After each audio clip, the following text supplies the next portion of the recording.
Yep. And we're able to work from anywhere and do anything. You got to take a shot or you get fired from a job. Over here, we kind of put the middle finger up and say, I'm not wearing a mask and be okay. Like, I don't prefer when people just complain to me. Like, I don't do well with it. I'm like, hey, like, what's the problem? Let's fix it. Your posts are unprofessional. And I'm not really trying to be professional. I know there's time and place for that, but I'm trying to do something with these posts.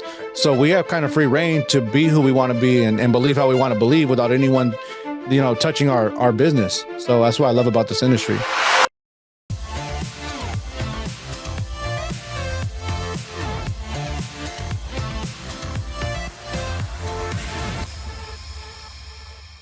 So thanks for joining us this week on the Elite Sales Podcast. I'm very happy to be joined. Special guest joining us remotely from Austin, Texas, I believe. We got Calvin Wright, newest Integrity member. We're gonna get into your story just a little bit. We also got in studio, got Ralph Alvarado joining us from Bakersfield area. Bakersfield, yeah. And we got Coronado Haro. Hola. And we got producer Bryce behind the scenes here. So appreciate you guys joining us today. We got quite a lot of stuff to go over. We got Calvin going to be talking about how he got to the Integrity deal, how he's able to grow his business very quickly. He's going to be talking about the ILC leads. He's going to talk about selling IULs and just how to get to success the way that he's gotten in such a short period of time. Also got Ralph in here today. He's dialing with his son. Yeah. Yes. And another new recruit. So exciting stuff happening. We got Coronado just got back from the public speaking training with Sean and this dude right here, Calvin. Mm-hmm. They sat next to each other apparently. But how was that experience? Let's it was incredible, man. I had a phenomenal time. That weekend my name was Bob because I was SpongeBob, just taking it all in. What's the biggest thing you took away from it? Just Sean is just a real dude, man. Mm-hmm. He just keeps it real. He doesn't sugarcoat anything. I could appreciate leadership like that. Yep. Sean might come across to a bunch of people as like really tough guy, with a lot of testosterone, very, very masculine, but he does have a side of him of humility and compassion. So yeah, you get him in close corners, you can see a different side of him. So I really appreciate that about him. Okay. Calvin, anything to add from the experience out there? Yeah, I think it was good. I know they're running another one probably in January, but it'd be good if you don't really know what your message is and you're trying to build a team or build a real business and you need to figure out how to hone in the message that you're like putting out there on social media. It'd be a really good place to go learn how to hone in on that and how to advertise yourself to be able to get the people you want on your team. What was your reason for wanting to attend a public speaking training? Really, because I thought that I had a lot of problems with the way I was delivering my message and I didn't really know what my message was. So it was always like a bit scattered. And the military kind of tells you never to talk about what you did in the military. It's always one of those things where they're like, don't talk about it. It's lame if you advertise yourself, like all this stuff. And so I needed to like get out of my comfort zone and break out of that box to be able to figure out how to really deliver my message to the people that I want to like advertise to and hire on my team. Awesome. Okay. Love it. What was your reason for wanting to attend Coronado? I've done public speaking in the past. Yeah. But for me, if a guy's going to open up his house, I don't know what Sean's worth is, 50 million, 100 million, whatever his worth is. But if a Deca millionaire is going to open up his home to give me individual training, like I'm going to figure out a way to get there. Right. So for me, I was like, I'm not going to try to, say I don't have the money or budget or whatever. Like I'm going to be there. I got an email invitation and that meant something to me. So I said, I'm going to do whatever I need to do to be there and take in the experience. So it's just an investment in your future self? Absolutely. Yeah. Awesome. Mm-hmm. Cool. All right. Well, looking forward to diving in a little bit more with you about that another time. But we got producer Yoel actually wanted us to touch on a couple relevant news topics, that affect business in general. I wanted to get the take from Calvin and from Ralph and from Coronado here. So let me just go through this one. This is two mask companies. So like the face coverings are shutting down as a once sought after item becomes an afterthought. With the pandemic easing, the demand for masks have significantly dropped. Thank goodness. This has forced two major mask companies, Blue Air and Vita, to shut down their operations. Okay. What do you guys think about that? Like, how does being in an industry like that compare versus what we have? Because I guess what happens so often is like, there's ups and downs in this business, right? Yeah. Sure. And then sometimes we get so mired in the like, oh, I'm dealing with this problem. And then that's all you can kind of focus on at a time. Or agents go through it. And then, we don't recognize just how lucky we are. We don't recognize how much control we have over, our industry, how recession proof it may be, how pandemic proof it may be. And we just kind of lose sight of how valuable it is when other companies are dealing with stuff like this. Okay. You guys have any thoughts on these mask companies shutting down? Mask thoughts and you mean like how it affects our industry? The difference between our right. Well, I mean, that's what I love about this industry is the fact that we're not really touched by those things. Yeah. We're not really touched by a lot of things, right. Whether it's masks or different things that are going on in the world, decline in markets and stuff. We tend to be pretty consistent, yep. And we're able to work from anywhere and do anything. That's why I love it. I mean, you got to take a shot or you get fired from a job. Over here, we kind of put the middle finger up and say, I'm not wearing a mask and be okay. Right. So we're good. Yeah. And then, just specifically for our industry, I mean, the thing is when the pandemic first happened, like, I don't know how bad it was for you guys out there in Texas, Calvin, but here, they shut down a bunch of stuff. I mean, you couldn't go to bars.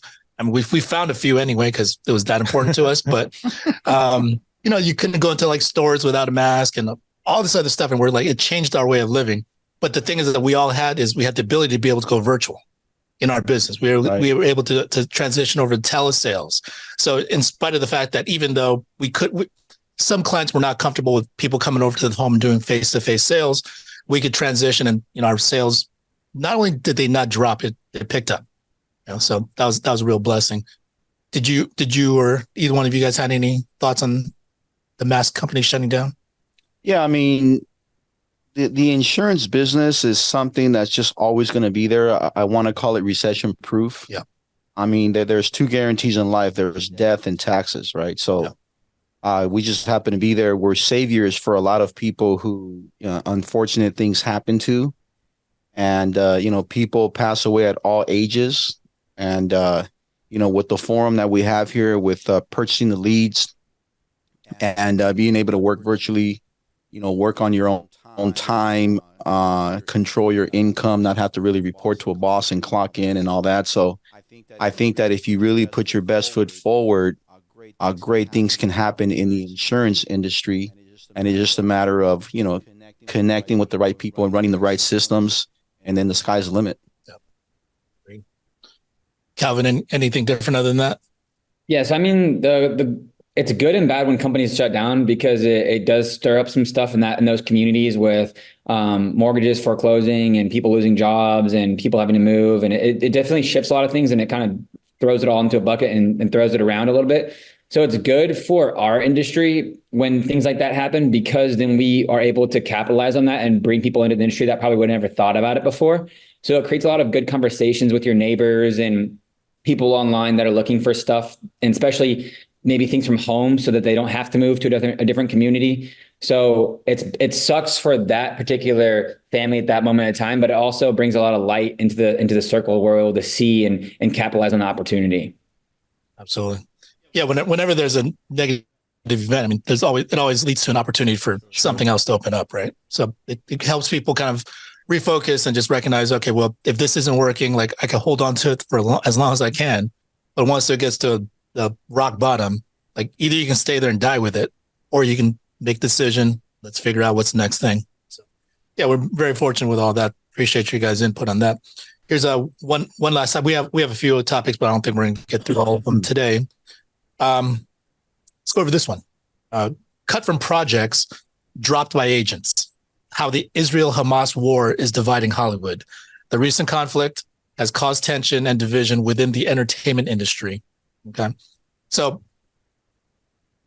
it's a highly politicized issue, obviously, so we're not going to get into all the politics of everything happening over in that region of the world. But, definitely there's strong opinions from both sides, to as far as how they feel about this, how they feel about that. And then it's impacted their work out in Hollywood.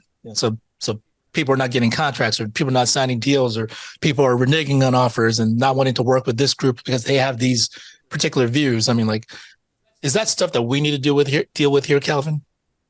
I don't think, like, typically that kind of stuff doesn't float into our workplace. Fortunate enough, like, especially in our groups and FFL in general, it doesn't really doesn't get mixed together. So I think, like, it's good to know, because you can, like, from a financial standpoint in financial services industry, it's good for us to be able to see what's going on in the world so that we know how people are going to react to certain situations, or economically what's happening with stock prices and home prices and mortgage loans, that kind of stuff, because it all kind of goes together at the end of the day with our national debt. So it's good to know that stuff, but it's good that it doesn't flow into our workplace as like conversational pieces, because everybody's so focused on being successful and making money for their family that you don't really you don't see people talking about a bunch. So I think it's good to know. Like in the military, we always did this thing where, like, once a week, you'd have a topic that would be a national or local topic that you need to bring up and talk to with leadership. And it always kept everything fresh to know what's going on. So that way you're not randomly called to war, or you kind of get an idea of, like, hey, they're moving military equipment in this direction. Why? So it's good to, like, be able to identify and figure that stuff out. Yeah, great. Coronado, thoughts? I mean, everything that's going on, like Calvin said, it doesn't really affect us. It's just a matter of really focusing on just having a productive mindset, right? And I think that if you just wake up every day, you know what you need to do, don't be afraid of the work, right? And if you just get to work and do what you're supposed to do, I mean, a lot of the outside world kind of really doesn't matter, you know. Not that we don't care about it, but when it's time to work, it's time to work. Yeah. Good observation. Yeah, that's like they said, like, really those things don't touch us too much, because for the most part, most of us, when we come to work, we come to work. We're not really, and we've even had like strong religious debates in the office here and there, but we never let it get out of control. We go back to dialing and stuff.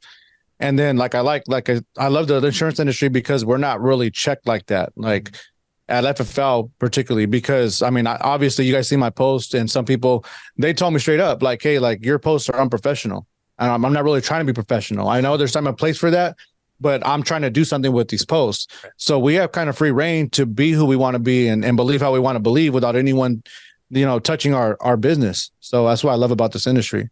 Absolutely. And I think we've all worked in corporate jobs or worked a 9 to 5, you know, so I think we've experienced that if you had thoughts about a certain topic, and it's a pretty divisive type of topic, I mean, if you went and talked about it, you'd be called into HR.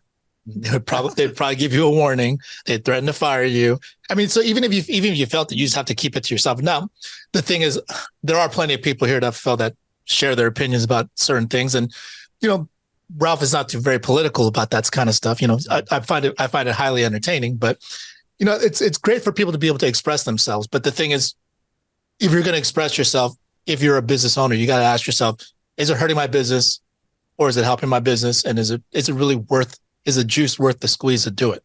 Now, I totally get why you're doing it, because, you know, it's part of your marketing. It's part of your identity. And I think like, you know, for me and my guys, we're big fans, and we enjoy it.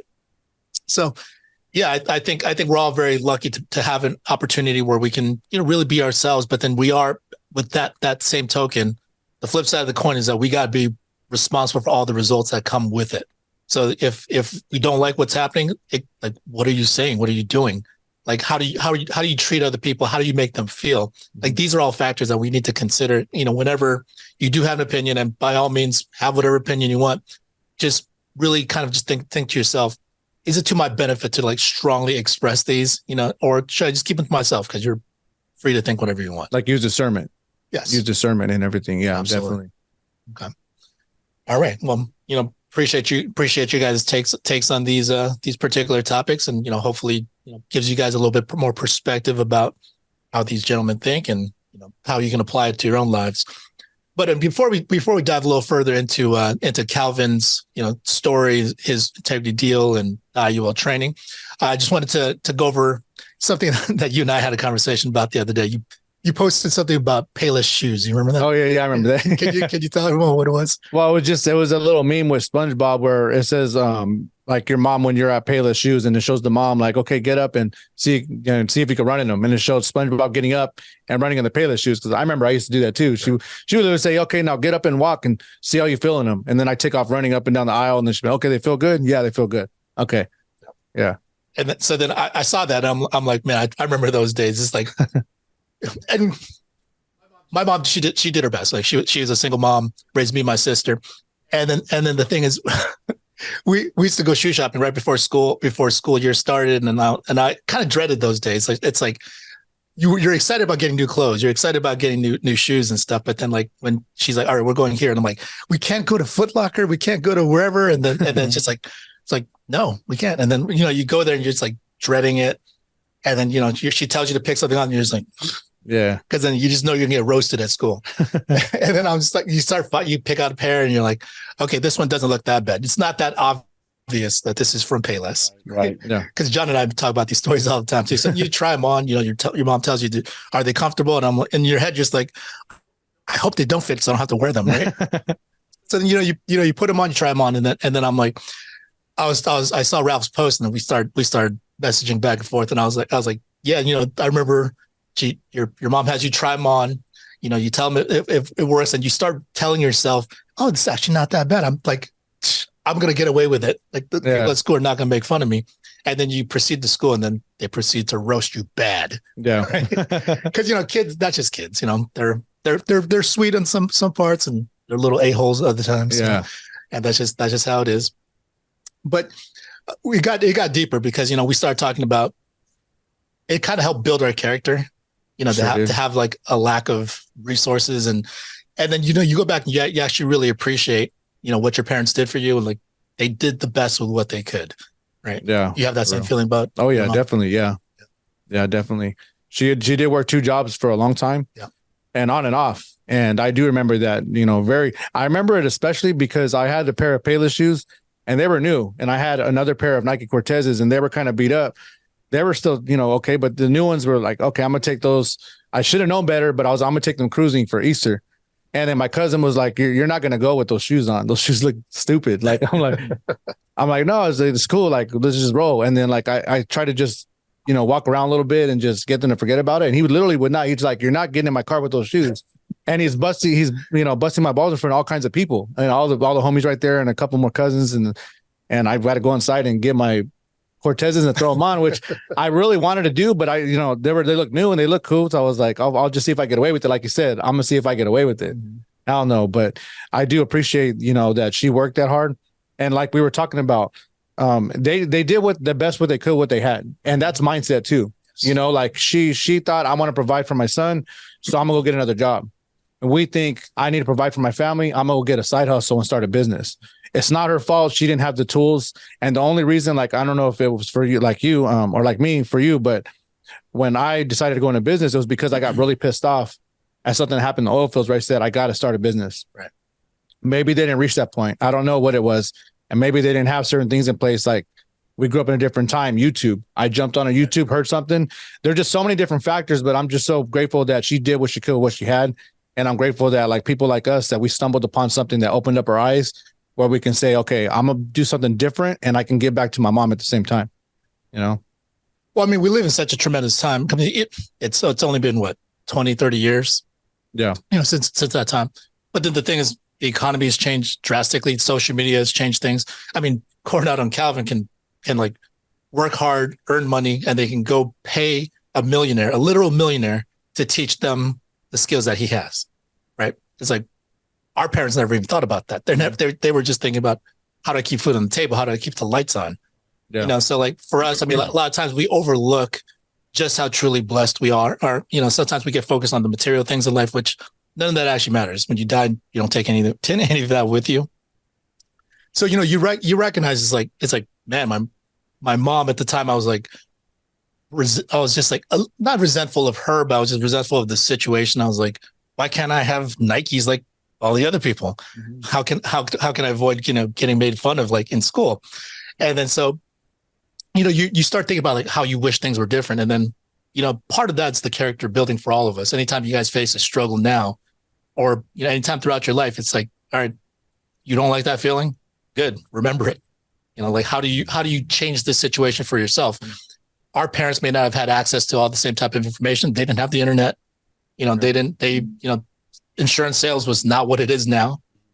So the thing is, we are in a time in which if we don't like where we're at and we're not making the decision to go and improve it, that's our fault. Mm-hmm. Like, is there any special skills in what we do here that other people just can't pick up at some point? I mean, not to say it's easy, but not to say that everyone can just do it from day one, but they can all learn through the process and they can all get to the same point, right? Definitely.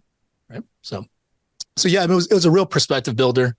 Just seeing a post like that. I mean, for me, like humor is like one of the, I guess it's one of my self-healing things throughout. It's like one of those things where it shouldn't have bothered me that much as a kid, but you lack perspective at those times. So, which is the same thing. And we're dealing with debt right now. If we are dealing with, your team's not growing where you want it to be, your business should be further ahead in your mind, all these different things. It's just like, all right, well, I need to figure out how do I improve this thing. And then it may suck right now, but this is all kind of character building. If you don't let it kill you, if you continue to see the lessons behind it, and you're just like, okay, this is not good. How do I change this? So making that decision is the first thing. Having that perspective, having the right people to talk to and joke about it a little bit, because during that process, I'm like, hey, Ralph and I are not that far apart on these things. I'm not that I thought we were anyway, but yeah. But I'm just like, I'm like, yeah, a lot of these things, it's just like, this is what drove us to get to this point, and continues to propel us going forward. Yeah. Any similar experiences for you, Coronado? As far as what? As far as poverty growing up? Or, just anything as a child that, you wanted to improve on, and now that you're in this position. Yeah, I mean, both my parents immigrated to this country. They work minimum wage jobs. Yeah. If anything, they did provide food on the table. I'm very familiar with Kmart. That's kind of where we went to go get our clothes. But just seeing my parents struggle early on gave me the incentive to go out there and just, if anything that my parents taught me was hard work. So where we lived, we had a bunch of trees. We had a very big yard. And every weekend I was out there it would take me like 4 hours to just rake up all the leaves and sweep and everything. I was doing manual labor, but I was still learning, how to work hard. And then eventually, as you grow up, you start applying, different skills in different jobs. And then you start to get results because of your work ethic. So I think if younger kids have a good work ethic, I think they can succeed at anything. It's pretty much what your parents implement into you. Yeah. Or sometimes it's the absence of what your parents instilled in you, because it's just really, as a kid, you don't have control over that kind of all those situations, because you're kind of at the mercy of your parents or the people around you. Yeah. But if you as you get older, you start to recognize, okay, I can only blame them for so long. After a certain point, it's just like, I'm the person that's responsible for my life. I'm the person that's responsible for my own success. And if I don't do it, it's like, it's my choice. Like, yeah, right. You can't let that continue to be an excuse for the rest of your life. Mm-hmm. So I'm glad to see you guys are on that page. Calvin, any I'm not sure exactly how you were raised and how childhood was for you. I mean, any thoughts on that? It's muted, I think. So I don't know how I got muted, but childhood was like a bit rough in the beginning. Like I didn't at first, my parents were doing well before 2008 happened, and then they owned a business and everything was going good, and that fell apart when 2008 happened with the mortgage crisis and the homes and everything like that. And I think they ended up foreclosing on a house or something and and filing bankruptcy. So, and I was about 13 or 14 at that time. So from the heydays from 13 to 18, dead broke, paid for lunch with quarters and pennies and whatnot. But, which I kind of resented them in the beginning, for that.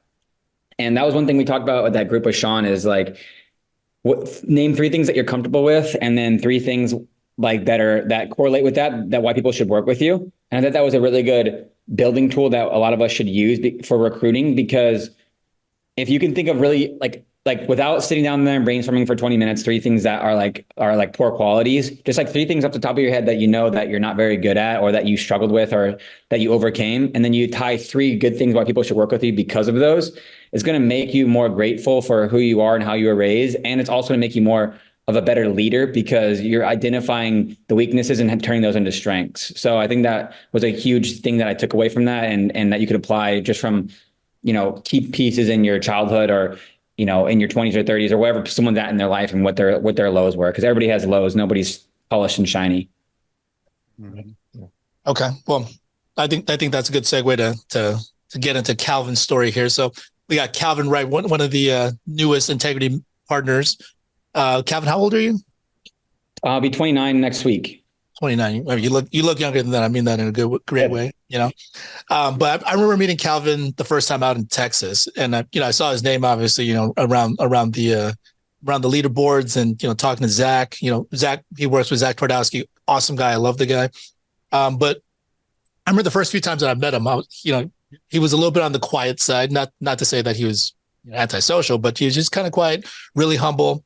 And then, got a chance to talk to him a little bit more this last time in Florida. So, got a chance to connect a little bit more. And I was just like, this is a really cool guy. And like, he's like really humble and he's just like a real down to earth person, which it's always great to see because, when you meet integrity partners, you kind of put them up on this pedestal and you just think like, I wonder what they do differently. I wonder how they, wonder what special skills that they got or what type of confidence and bravado that they got. And, and then when you find people that are really relatable, makes you recognize, okay, well, pretty much anyone can do this if they put in enough focused work for long enough periods of time and continue and get people behind them to do the same thing.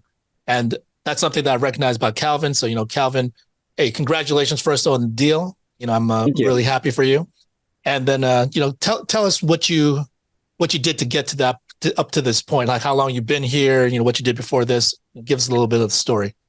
So I've been here like 2.5, almost 3 years. Beginning of next year will be 3 years.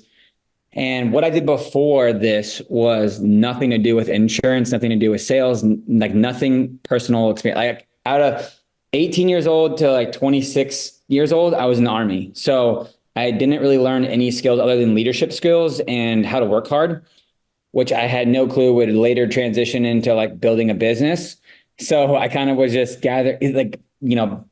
being taught and mentored by people in the Army about leadership and working hard and just setting a good example for your team, which ended up helping a lot in my later life. But so jumped out of airplanes, did reconnaissance, like all just in the trenches type work. So nothing to do with like even technology. Like believe it or not, the military is actually not that they don't have that much technology. Like people barely know how to use Excel spreadsheets. Like it's very dumbed down. So I didn't know how to do any of that stuff leaving the military. And I didn't realize how important all that was with incorporating and building a business. But I left the military and then I actually took a corporate production manager job at this place called Hormel Foods. They make Spam and chili.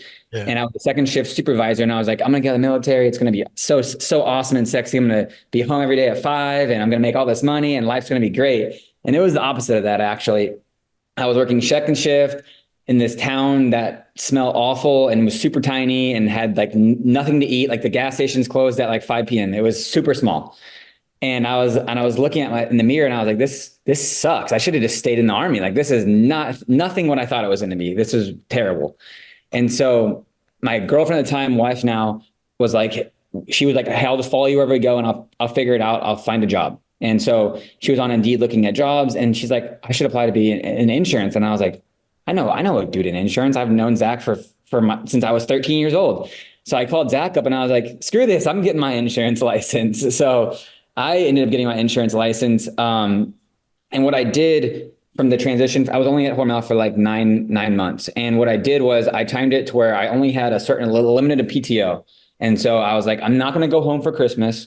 What I'll do is I'll take 2 weeks off in February or March or something like that. And I'll do PTO and I'll learn how to sell insurance during that point of time. So I got my license and got everything else prepped. And I was waiting for that 2 week mark, hit that 2 week mark. And I just went and sold it. Like basically what happened was Zach was like, hey, call these leads, buy some leads, call these leads. I'll give you some leads. Like I'll match you, whatever. and go set some appointments and call me when you get in the house. And I was like, all right, sounds easy enough. And so I called and I set some appointments and I went to the house and I showed up. My first appointment, I showed up in the house and I was like, hey, dude, I'm at this person's house. What do I do? And he's like, did you like log into the carriers or take anything with you? And I was like, I got my computer, but like I'm here. You told me to be here. And so he walked me through my first application and I figured it out. And then I was like, okay, that wasn't so bad. And then I just kept repeating that process until I made up. My goal was to make 16 grand in the 2 weeks. And so from my investment of leads and what he matched me, I was able to do that. And so there was like a really hard conversation. I've never quit anything in my life. I had no idea like how to tell my job that I wasn't coming back. And so I was like, hey, dude, like, what do I do? Like, I've never quit nothing. So what do I tell these people? And they're like, he's like, just go in there and tell them you're not coming back. And I was like, well, don't I have to put my 2 weeks in or something like that? Like, isn't that a thing? And he's like, why would you put your 2 weeks in if you made 16 grand in the last 2 weeks when you only made 3K there a month? And I was like, that's a pretty good point. So I guess I'll do that. And they like begged for me to stay. And I was like, screw this, I'm out. And we threw everything in a U-Haul and moved back to Texas. Like that's within 2 weeks, voided the lease and everything. I was like, I'm out. And then from there, got to Texas and I just started selling. And then like within 60 days, I started building right away. I was like, started telling my friends and we started building a team. And from that point to now, it kind of just like took off. I didn't really know what was going to happen. And I just really just stepped my number one thing I stood on was no matter what, I'm going to hit Hall of Fame every year while I'm building, because that's going to set a really good example for everyone on my team to know that it's not impossible. And when I say, hey, you only sold, 5, 10, 20K, like, what are you doing? Or quit complaining whenever you only did this and you didn't buy a lead, like all these things that people tell you all the time. I just didn't want to give them any excuse to tell me that I'm not doing it. So why should they? So that was the number one thing that I did, like leading from the front perspective of how I was going to build my agency. And so we maintained that going forward with all the leaders in our group. And that kind of led us to integrity with the way that we've been building it. And we've never built it really based on a bonus, because I always just thought in the Army, the bonus, like you would sign a contract for a bonus, right? But if someone got kicked out of the Army and they didn't fulfill their contract, they would take that money back. So I was always on a thing of like, bonuses are non-predictable. So that's like something that I'm not going to really focus on. So we always built it based off of that. Got it. Well, let's back up a little bit. So the thing is, you were looking for another job, and then your wife found an insurance job, and you were like, hey, I know Zach. Did Zach ever reach out to you about joining FFL before that? Oh yeah. Like I messaged him a few times before that when I was in the Army, because I was just I didn't understand it. I didn't understand what the numbers meant. I didn't understand what these posts were about. Right. So I was trying to just figure it out. And it just never, it never was the right time for me, because I always made excuses, and the Army was always pulling me in different directions. So it just never really fell on the table for me. And so I kind of needed something to put myself back against the wall. So I knew that this would be the right move for me. Okay. So when your wife found it, you were like, okay, I'm gonna call up Zach. I'm deciding to get into insurance. What was your initial goal for insurance? Was it like, hey, there's an integrity deal, that's the main thing I'm going for, or was it kind of a step-by-step process? I didn't even know you could get paid over 100% commission, honestly. So it was one of those things, like it was very confusing for me in the beginning, because I was like, I couldn't wrap my head around why someone would pay you more than what someone's paying. So it was difficult for me in the beginning in terms of numbers. But what really was the motive was that when I signed on to that other company, I didn't realize that I signed an 18-month agreement that I had to work there, or else I'm obligated to pay whatever moving expenses back, which were like super inflated, which was like 24 grand. So I knew I had to pay it back. So I don't do debt. So I knew the goal was, when I started during that PTO, is I have to be able to make it more than half of what I have to pay back to be able to make sure that I'm not going backwards. So that was a motive. And then was kind of, it built steam, because it gave me like a number to hit, and I knew I needed to hit it, or else I was SOL, Yeah. So making enough money was the first step. At what point did you decide, hey, I should start building a team? Once I started getting deposited, like a lot of deposits, I was like, I know quite a few dudes that got out of the military that definitely are not making anywhere close to this. well, like, why wouldn't they just do the same thing if they already followed me in the military? Like, what, like, it would make sense. We already worked together before. They're definitely not happy where they're at, and they're definitely not making enough money. Like, we should probably just ask them if they're interested. And do you have a good number of people from the military come over and join you? Yeah. And so, and those people always like typically be we're the best and are the best out of, and in the agency, just because they learned the same work ethic and skills, and the culture was already there. There was no culture building. It was like, hey dude, what's up? Like, what up, bro? You know? Right. Well, let me ask you this. I mean, I know for people that are not military, like myself, we presume that people in the military have a ton of discipline, just to kind of get through, and you got to follow orders, and for you to have a successful organization. Does that play a big part in terms of what you do here at Family First Life and how you build and run your agency? Yeah, I think it plays a really big part because, and especially when we hired Cold Market, like, and you tell someone, hey, be on Zoom from 9 to 5, and they show up at 9:05 or 10 or 11, and they get off at 3. It's kind of disheartening from like a leadership standpoint, because we're so used to saying, hey, be here at this time, and people are there 10 minutes early. So it definitely reflects in the amount of insurance they sell and the timeline it takes them to get good at this position, because nobody's going to just wake up and be good at this. Like, you do got to put a lot of time, effort, and energy into it. So the people that I've noticed, cold market versus warm market, in terms of like discipline that they've learned in the military. I mean, you'll get onesies and twosies, obviously, no matter what, that it's not their personality, right. But the discipline aspect that they learned in the military that you can apply here in the insurance industry can be huge for your business and huge for your income, because you're showing up every day, putting the same effort in, and you're doing the same exact activity over and over again until you perfect it to a point where you just show up and it's clockwork. And that's the same thing they do in the military. When you're firing weapons, or you're doing, you're going to the range, or you're practicing marksmanship, like, you're doing repetitive motions over and over again for weeks and weeks at a time until you get so good at it that you can do it with your eyes closed. And the insurance is the same. Right. So how do you deal with those situations for the people that lack discipline? Like, they come and say, like, I want to make a lot of money, or I want to build a big business, and then they just lack the discipline at the beginning. How do you deal with those people?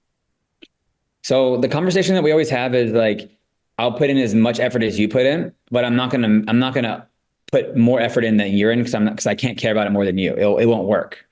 And so what we do now is, like, if they don't show up on time, or they're not participating, I just like, hey, like, I don't think it's gonna be I should have just be like, hey, I don't think it's gonna be a good fit. Like, maybe you should find another job or do this part-time, because this is something that's probably not gonna be, you're not gonna be able to sustain this with the track that you're going down. So I think we should just cut it here early, so you don't have problems later. Like, I want to like kill off the dead stuff like right away. I don't want that to feed into my organization and the people that I know that are already doing well, because it will bring other people down. So we need to, like, kill that immediately. Like, hey, you're not showing up on time. Like, I can't help you. Sorry. Oh, good point.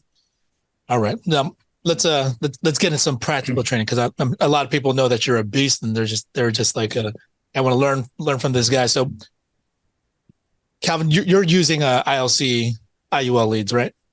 Yeah. IUL leads and the ILC are pretty awesome. I think they're pretty underused lead right now. So get them while they're hot, because like, for example, this is like not that scalable of an example, but I think it was like yesterday or the day before, I had a lead voucher, and I was like, I'm gonna use them on some leads. And so I bought like 30 IUL leads, I want to say, and they were for $600 or something. And I think I put in like over 5K AP just off that, and within 12 hours or less. So ROI is big. Those types of clients, everybody remembers like mortgage protection and direct mail, right? And people that were selling direct mail, typical AP was a bit higher because the people have money.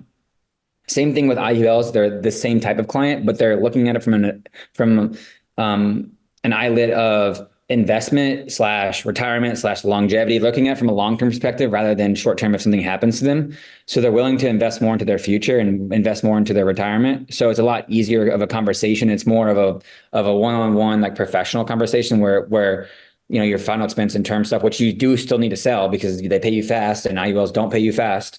So you still need to mix those in, but it's good and to be able to do those types of appointments because you're not on edge and it's more of like, hey, I'm really just trying to help you at the end of the day. It's not like you need this because I said so type thing. It's like you have zero retirement, you're 55 or 50. Like if you don't start putting away $500 a month, like do you plan on working until you're 75 or what's the plan here? Because you still got a mortgage and that's thing's not done until you're 85 and chance of living to past 85 is like 10%. So, what are we doing here? Well, we're going to circle back around to this. We want to hear your presentation, or at least the beginning part of it to intro it in. But as far as you worked other lead types outside of ILC, right? You worked Facebook leads or mailers or whatever else. Which lead types have you used, and how do you compare them to the ILC leads? Yeah, the ILC leads. So here's the thing. Here's the thing about ILC, right? So ILC leads have gotten a lot better. I don't know if you already told your group this, but I'll just say it anyways, because I think it's good to repeat on this. But so before FFL was growing at a really high clip, and it was really hard to keep up with the lead demand. And so it was hard to track all the leads that were going in because they were buying. It's a wholesaling deal, so they're getting leads at a wholesale cost and selling them at a wholesale cost, so that they're not making profit on this stuff, right? So they're gathering all the leads to make them as cheap as possible for the agents to be able to be as profitable as they can. Before, there wasn't enough technology yet, enough AI to be able to track which ones were duplicates, which ones already sold. Like all that stuff was hard to track. Now, with the way ILC is set up, every time you sell a policy through an Integrity, through FFL or Integrity or whatever, Americo, whenever you're selling a policy, that name gets tracked from the CRM. So if you bought that lead from the CRM, you sold that lead, no matter what, they already know that it's sold, so they're automatically going to pull it out. Like it's happening automatically now. So it's going to reduce the number of people you're talking to that have already bought insurance, number one. And number two, it's going to improve persistency.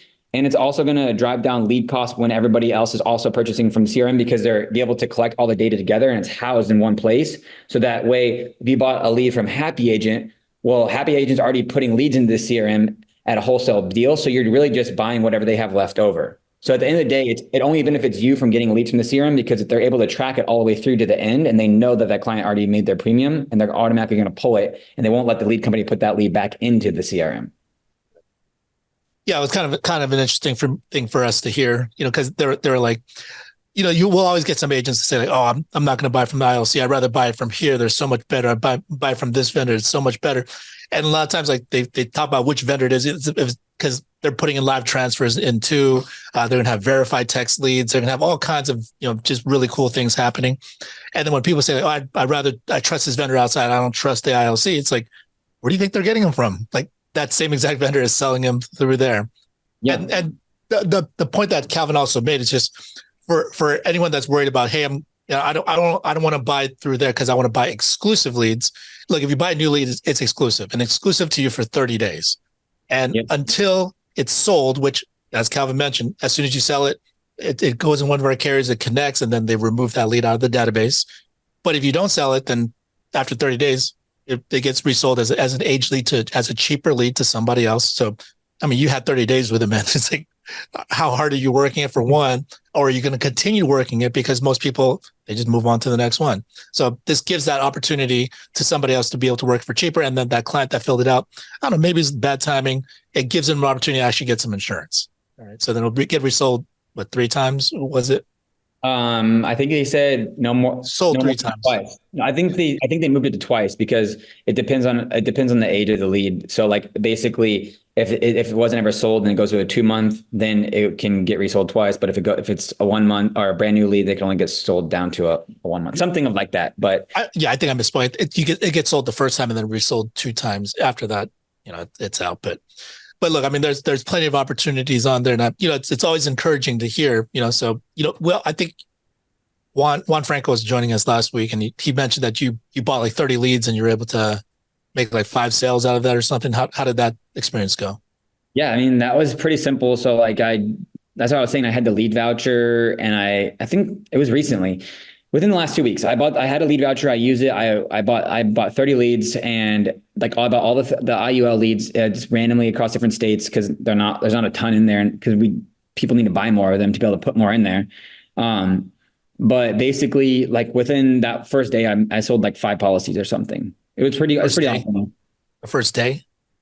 What's that? The first day you sold 5 policies? Oh, it was like within hours. Like it was like like I Wow. put them in my Ringy account, booked like 5 appointments, and then some people randomly called me too. So it was like they were just flowing in. Like definitely high quality, like one of the top quality leads I've had in a long time. It was Compared solid. compared to other lead vendors, compared to other campaigns, has it been It was better than what like I created for myself. Like because we have some like self gen stuff, and it was it's much higher quality than that. I was like, this is awesome. really? Okay. Do you know what the client sees when the leads generated through ILC leads? It's a video of someone explaining how an IUL works and how it can benefit them. So all the IUL leads are actually like a reel or a video that explains how it works, and it says click here, and then they fill out a form with like all the information that you need. So it's high intent. Yeah, they have to watch it's like a 30 or 90-second video. Okay. Wow. Awesome.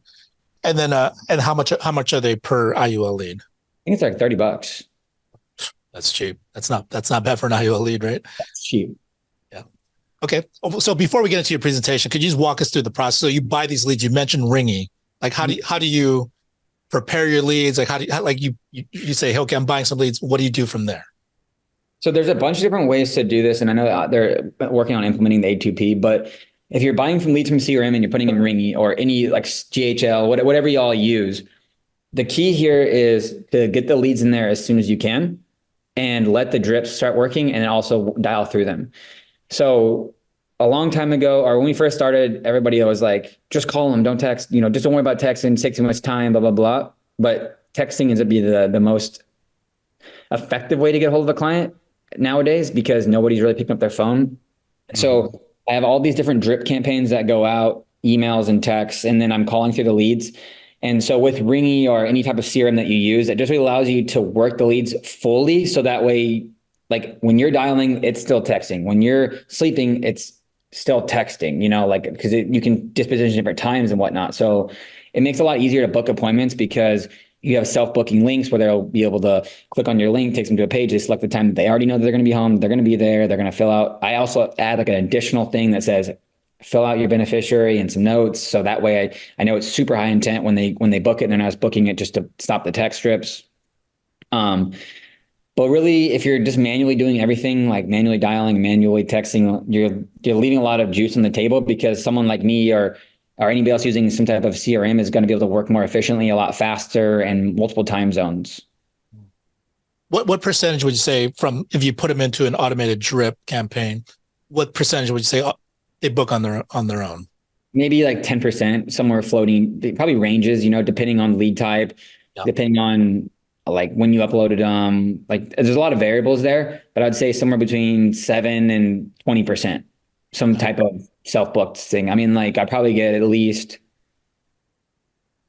25, 30 self-booked a week, I would say, maybe somewhere in there. And then here's a golden question for you. So outside of those self-booked, everyone shows up, right? No shows. I wish. No, you still got. What's the show ratio on those? I would say probably 65, 70%, somewhere in there. Okay. Pretty good. Pretty good. Yeah. Yeah. It's not bad. All right. Okay. So now that we got the work done as far as, purchasing the leads, what to set it up with. Now that you actually go through and you call and you actually get someone on the phone, what's your presentation like? If you can just kind of walk us through that. Yeah. So I'm actually pretty casual on the phone. So I'll just pretend, hey, Albert, it's Calvin. I was giving you a call for the IUL appointment. Oh, yeah. I think I filled out online. Yeah. Well, the one that you self-booked with me for today at 4 p.m. Oh, okay. Yeah. Yeah. So my job is just to really help you figure out the different options available and go through the different structures and see if it's something you can even qualify for. So it looks like you put your goal in here is retirement. Does that sound about right? Yeah. Okay. So also it didn't have a birthday, but it had an age. Your age was listed 58. Is that correct? Yep. Okay, awesome. And so really what I'm going to do is I'm going to go through and figure out which options are the best fit. Usually there's a couple different ways to structure these types of policies, and I'll go through and explain how each one works based on your goal. But before I do that, I just want to talk a little bit about if you can even get approved for it. So what the insurance company looks at is they're looking at insurability at the end of the day. So they're looking at your medical, your health, your criminal, like all the important stuff to make sure you can even get these types of programs because they're very popular. It's very useful from a consumer standpoint because you're avoiding all these different taxes and there's no like income caps. So in the last 5-10 years, any medications like high blood pressure, cholesterol, diabetes, anything crazy like that? Nope. So super healthy. Okay, good. And any like felonies, probation, parole, DUIs last 5-10 years, anything out of the ordinary? Just an old misdemeanor. Okay. Nothing crazy. It's more than 10 years though, right? Yeah. Okay. Awesome. And married, single, widow, divorce? In a relationship. Okay. But you make all your own financial decisions? Yes. Okay. And then work-wise, what do you do for work? I'm in sales. Okay. And on average, what's your income, would you say? Let's say $80,000. Okay. And so what age do you try to plan on retiring? Like just typical 65, 70, somewhere in there, or what's your goal? Yeah, hopefully by like 65, 70. Okay. And I'm assuming you probably, like anybody else, don't want to have any type of lifestyle changes when you go to retire? Nope. Okay. Stay the same. So how these policies are typically set up for someone in your situation and to be set up on a minimum death benefit, maximum cash value structure. What that really means is the whole goal is here is that the least amount of death benefit in the policy as possible required by the IRS. And that's just to reduce any type of fees. And that's to pump the cash value up. So the whole goal is to get as much cash value in the policy as possible. That's tax free. So a couple of benefits inside these types of IUL policies is they have a 0% floor, which means you can never lose a dollar that you put in or gained in the policy. So if market goes backwards 30%, you still keep all your money. There's no risk of loss to you. Additionally, it's tied to an index. So that means that you should see gains, on average, somewhere between 5 and 15%, just depends on what the market's doing and what fund it's attached to. And all the money that you put in and gain in the policy is all tax free, which means you don't have to report on your income taxes. You don't get a DIV tax form. When you borrow money from the policy, you don't got to report that either. Does that all make sense? Yes. Okay. So on average, people typically put somewhere between 5 and 10% in the policy per month. What would make sense for your financial situation based on your budget? Would it like $100 be too low? Well, that's what I was asking. How much money do you make per year? 80,000. Okay. So someone between 50 and 80,000 typically puts somewhere between $300 and $500 a month in their policy, or somewhere between 5 and 10%. People that make between 100 and 200,000, between 500 and 1,000, people 200 and plus, usually $1,500 or more. What would make sense based off of that situation? So the more I put, the more cash value. Yeah, I mean, it's all pretty much going to cash value. So at the end of the day, you're getting out of it what you put into it, and it's your retirement. But it's got to be comfortable for you at the end of the day. So whatever's comfortable for you, we'll build it off of that. I mean, I could probably do 700 a month. Okay. Let's go ahead and let's build it off of 5. So that way we can see what it looks like. And if we need to adjust it based on the age you're trying to retire, we can move some stuff around. But I like to be a little bit conservative because at the end of the day, when you draft your account, I don't want you to like be surprised or think, some flat tire or what Christmas comes up. It's not the first thing that you want to get rid of because it is for your future and your retirement. So what I'm going to do before we even talk about any more numbers, I'm going to go ahead and send you over a quick Zoom link. So that way it's super transparent process. I want you to be able to see the numbers. Like I'm a very visual type person. So I want to see how much money I'm going to have at each age and what the predictions would look like. I just sent you over that link. Can you click on that for me real quick? And I'll see you inside the Zoom. And I wait on the phone until they join the Zoom. So that way there's no technical errors and get them in the Zoom just like this. Mm-hmm. So just to break character real quick. I mean, so the thing is you do all that first part over the phone, not a Zoom. That first section is all on the phone. Okay. And then how many people fall off from the time you say, hey, I'm going to send you a Zoom link? Does almost everybody connect, or do they kind of be like, oh, I can't, it's not right now. It's not a good time. I didn't know I had to get on Zoom. It's like more than 95% like from there to the Zoom. Cause they're like, I want to see what this looks like. Yeah. Okay. It's kind of captivating a little bit because they're like, how much money I'm going to have. Oh, that's interesting. That's a new approach. I mean, we had Juan Franco on last week and he says he just starts everyone off on a Zoom, which I mean, clearly it's working for him. Yeah. Oh yeah. He sells way more than me. 100,000 a month. Right. So yeah, but that's good. That's good to know. 95% still considerable. The only reason I can't start everybody on a Zoom or I choose not to is because I want to see what their health and what their income is. Because if they're felons or, recent on probation, drugs, like DUIs recently, just a bunch of different factors that could happen in there. And I don't want to spend a ton of time on Zoom with them if I know that they can't qualify for it anyways. So I'll try to pivot from there right away. Makes sense. Makes sense. Yeah. Okay. So then now that we hop onto the Zoom, I assume this is where you go into the illustration software and you select your carrier. Yeah. So then I'll just, do all that fancy stuff. But in terms of, I like to downsell people because I like ever since I started doing this and selling virtually, my persistency went up by like 20% or something ridiculous. So I've been downselling a lot of people just because I want it to be very comfortable. And I want them to know that they can't overfund the policy. So I talk a lot about overfunding. I talk a lot about how that works with the monthly payment and how it's set up. Like you can't just do $100 a month and put $1,000. Like I explain all that stuff so they don't get like confused. But I really focus on the budget is the number one thing I focus on, because typically like insurance is one of the first things people drop when times get hard. But since there's cash value associated to it, I want to make sure it's like, hey, like this is something I really don't want you to lose. Like your whole entire retirement's in here, and there's a lot of value here at the end of the day. And if you do ever think about canceling it later on in life, which I don't really talk about unless they ask, but I'll be like, hey, so like if something happens later, like 5 years from now, where you lose your job and you're out of work for a little while, we can drop down this 300 to your MPG, or your minimum guaranteed premium, just to keep the policy alive until you get back working and you start overfunding again. That's an emergency situation type deal, but I just want to know, like, I got you covered here. Awesome. So from the point at which you get them onto the Zoom, what would you say is your average closing ratio from there? I would say probably close to 80%, somewhere in there. It just depends on if I don't like try to rush it and skip over some stuff. Typically, if I don't close it, it's because I skipped over something, I didn't explain it well enough, and I didn't create enough value.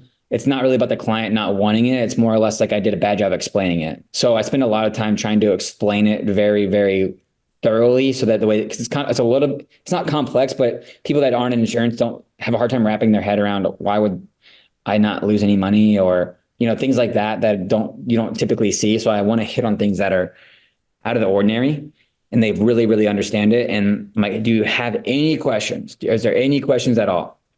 And so that way I can get whatever I need to out. And like, okay, great. I'm going to open up the application real quick. Like I said, the insurance company, you can't pay for this off the shelf. You can't buy it off the shelf. The insurance, you can't even make a payment until the insurance company approves you. So even if you wanted to pay today, you can't. So takes a lot of sales pressure off them. And I'm like, so I want to fill out the application. We'll get it pumped into the carrier. But ultimately, at the end of the day, it's up to the carrier's choice if they want to take you on as a client. Like I said before, you can't just go buy these off the shelf. I totally wish you could. I've got clients that want to spend 10 grand a month on these things, but they just can't get it because of their health. So I really want to make sure we can get you approved for something like this. Got it. Now, when you get to the point in which you decide, okay, we got in the Zoom, do you have like a go-to carrier in which you use for IULs? Or you kind of base it on the situation? Like what's your normal process on deciding where to go with? If it's like 200 or 300 and below, I typically would just do like the Ethos IUL because it's quick. Yep. And they pay really fast, and it's not something where someone's going to go crazy and make a bunch of cash. They're not the type of people that are putting $800,000 over funding in it. They're usually just like trying to set something up so they're good for later. Where someone that's spending 300 plus in their policy, I typically go like an NLG route or FNG route. I personally like to use NLG because the process is a bit easier. FNG tends to approve people a little bit more. So it's a little bit of a tug and pull situation right there. Just got to be good at underwriting when you're kind of in there with them. If they got some questionable stuff, then I probably would go the FNG route. If they have more of a cleaner bill of health, I'd probably go the NLG route just because it's going to be a quicker underwriting process. Right. Okay. And how long have you been selling IULs for? Because a lot of times people think, oh, people have been selling IUL for a long time. It's so tough for me to get into that space. Like, how long have you been doing it for? Probably like April, May, not that long. Within the year?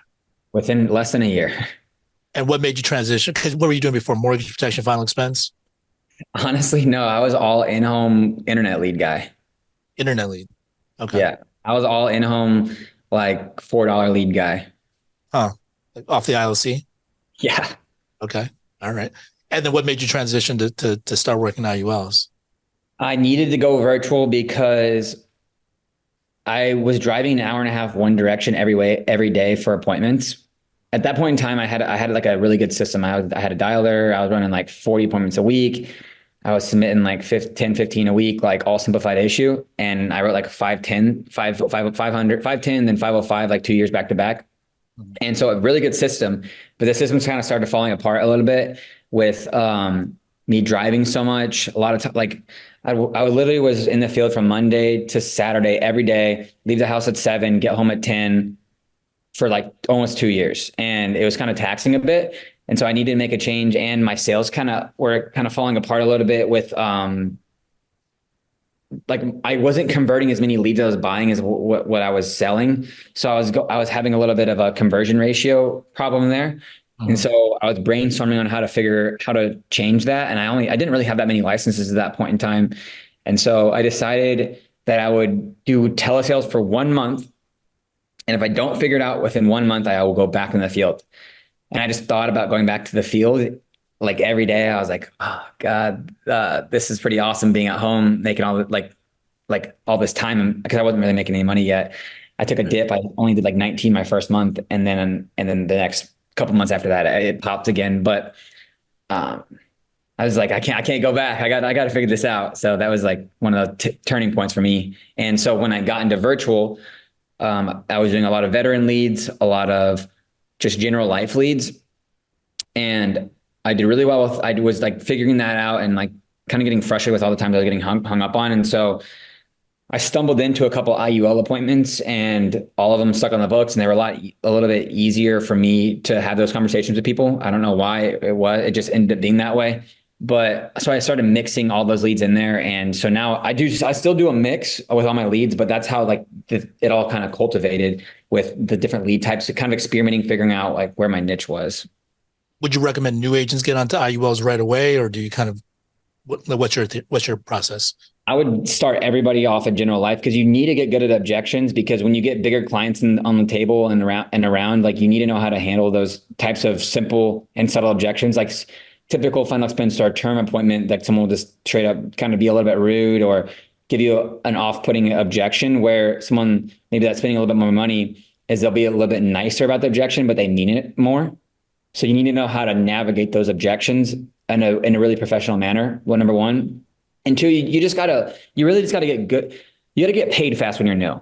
And IULs don't pay you fast unless you're selling ethos. So you really, if you're trying to like get good and reinvest and actually build some cash flow and fill your bank account up, you need a self-simplified issue in the beginning and continuously through your career, because it's what pays you fast, it pays the bill, it keeps the lights on, and it's good business, and it's always going to be there no matter what. IULs could go away in 5 years. We have no idea. The lead got popular because people started talking about it, but there's always a new hot lead. Every year there's something new and people get excited about. So don't just stick with one lead type and one thing, because it always is changing no matter what.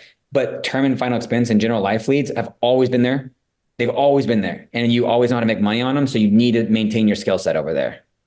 Great practical advice. Got to stay diversified.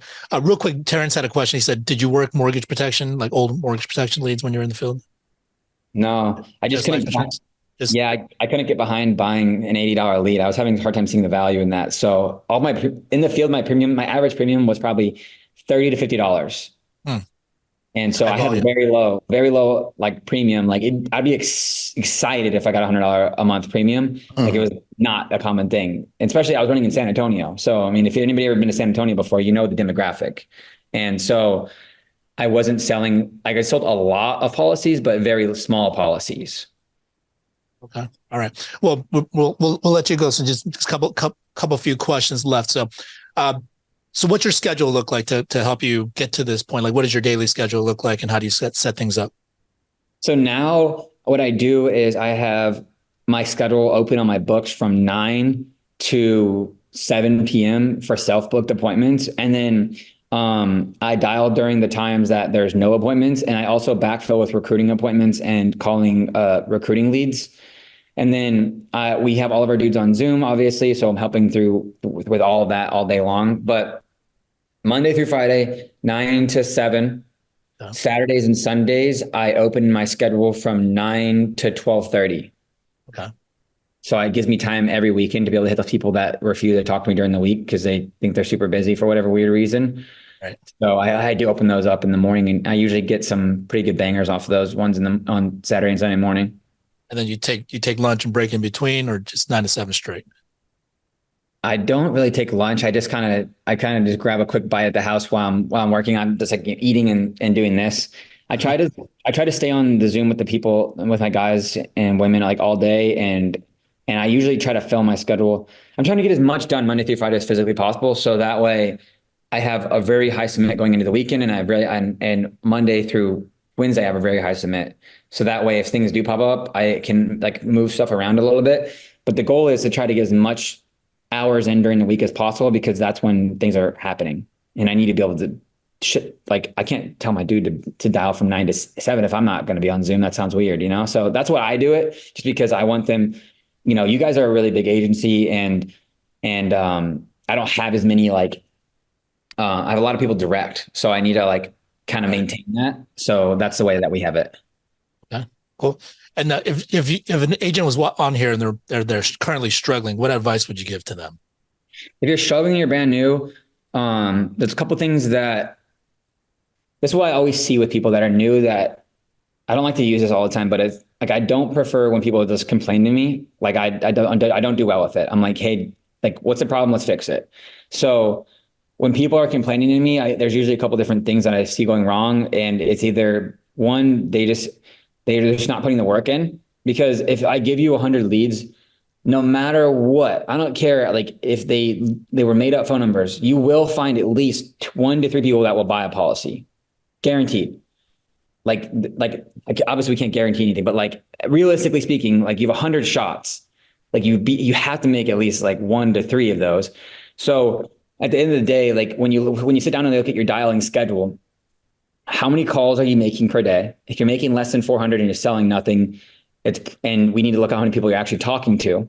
So if you're making 400 calls and you're talking to 30 people, there's something wrong with your script. We got to fix that. If you're making 400 calls and nobody's picking up, are you calling them 1 time in a row? Are you calling them 3 times? Are you leaving a text? Are you leaving a voicemail? Like where's the disconnect here? Because if you're talking to nobody, there's like maybe it's a phone number problem, or there's a couple other things, like technical things we could look at. But if you're talking to a bunch of people and you're not closing, there's things in the script that we need to focus on, or we need to figure out how, as soon as you get someone on the phone, we need to go into a breakout room, or I need to get on like the phone with you, and you need to let the client know that, hey, I'm pretty brand new at this. I'm going to have my manager help me through this. If I have any questions that I don't know, so just bear with me, and don't be mean, basically. And people are typically usually willing, and not to be a dickhead, to like, hey, it's okay. Like, I'm just trying to get some help, and you're brand new, so I'm not going to be rude. Like, you don't go to the grocery store and that person, that 19-year-olds like fumbling over scanning the groceries. It's pretty common. People aren't that mean. So I always have them say, hey, I'm brand new. So let them know you're brand new, and we'll get it figured out, but I'll be here to like coach you through it. They say this, say it exactly right after, repeat this right after me. Say it exactly like this. Don't change any words, because any little thing it says, like when someone says, what is your social, right? It's kind of like a prying question, but I said, okay, social first. It's going to match your death certificate. Or, hey, who do you bank with? Oh, I bank with Capital One. Okay, routing number first. Or like, who do you bank with? Do you still do the checkbook, or you do mobile? Like things like that, where you just don't come off super raw. It's like, what is your bank account? It sounds a lot weirder and different, rather than using a play on words and making it a little bit more of a softer question. So we just got to figure out those things that you're struggling with your word tracks, and then we can figure out how to get you to be able to sell some policies and deposit some money in bank. So if you're brand new, just figure out in your script where you're getting hung up on. So make an X on that. Switch some of those words out in the beginning. And also you need to be in the Zooms with everybody, and you need to be listening and asking questions and taking yourself off mute and being vulnerable so people can help you. Because if we don't know what you're saying and doing, we can't help. There's no help there. Awesome. Jason asked, what's your typical weekly submit goal? 15. 15K. Yeah. Okay. And how many appointments do you need to run for that? Probably a minimum of 30 self-booked, I would say. If you're running generic life, if you're running IULs, you can do probably a little bit less appointments, but you're going to need to like still call through some of them, because the AP is a bit higher and the target premium is a bit higher. So when you're looking at, do you remember what Victor said at the partner meeting? Yeah. There's only 3 ways to grow your business, right? It's the number of agents you have on your team, it is the number of applications you're submitting, or it's the actual the AP or amount of premium you're submitting. These are the only three ways you get better. So if you increase your actual premium per policy, you can sell less of them, or you sell more and you make more money, obviously. But if your per premium is lower, you need to submit more applications. And if your business isn't big enough, you need to add more agents or do all three. Awesome. Well, great stuff. One final question for you, Calvin, then we'll let you go. Yeah. Aside from money, what do you do this for?